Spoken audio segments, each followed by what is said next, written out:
Brought to you by Sensodyne K and ITIL. बस pack नहीं है। SLS पैराफिन और दूध का करंट भी कौन? तो लाइफ का करंट ऑन। कुछ भी। तो ट्राई करके देख ले। Sensodyne K toothpaste for sensitive teeth. Japan के एक गैंग लीडर ने अपने कुछ गुनाह कबूल किए हैं और इस कबूलनामे का जिक्र इसलिए जरूरी है क्योंकि इन गुनाहों के साथ कई देशों के नाम जुड़े हुए हैं।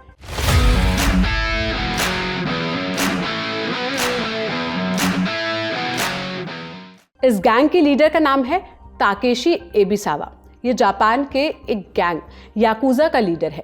याकुजा का इतिहास जापान में करीब 300 साल पुराना है।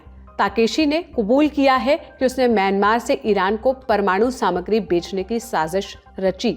इसके कारण ड्रग्स और हथियार की खरीद भी शामिल है। अब जानते हैं कि ताकेशी के ऊपर क्या क्या आरोप थे। 2022 में ताकेशी और उसके साथी पर ड्रग तस्करी और अवैध हथियार रखने के आरोप लगे थे। फरवरी 2024 में ताकेशी पर हथियार बनाने के लिए इस्तेमाल किए जाने वाले परमाणु सामग्री को म्यांमार से बेचने की साजिश रचने का आरोप लगा। रिपोर्ट्स के मुताबिक इस सामग्री का इस्तेमाल ईरान अपने न्यूक्लियर प्रोग्राम्स में करने वाला है।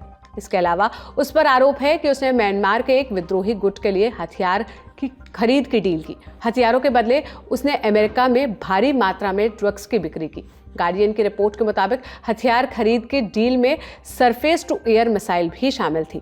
इसके अलावा उस पर आरोप है कि उसने म्यांमार के एक विद्रोही गुट के लिए हथियार खरीद की डील की। हथियारों के बदले उसने अमेरिका में भारी मात्रा में ड्रग्स की बिक्री की। गार्डियन की रिपोर्ट के मुताबिक हथियार खरीद की डील में सरफेस टू एयर मिसाइल भी शामिल है।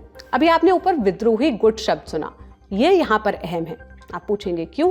दरअसल म्यांमार में इस वक्त मिलिट्री हुंटा का राज है। जनरल मिन आंग लाइंग इसके सर्वेसर्वा हैं।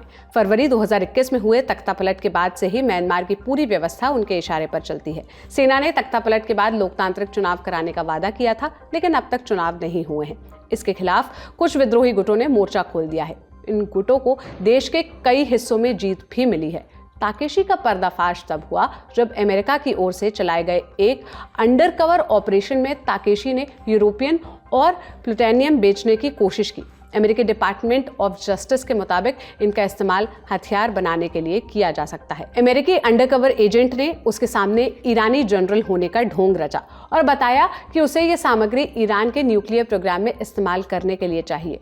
ताकेशी को इस मामले में अधिकतम 20 साल तक की सजा हो सकती है।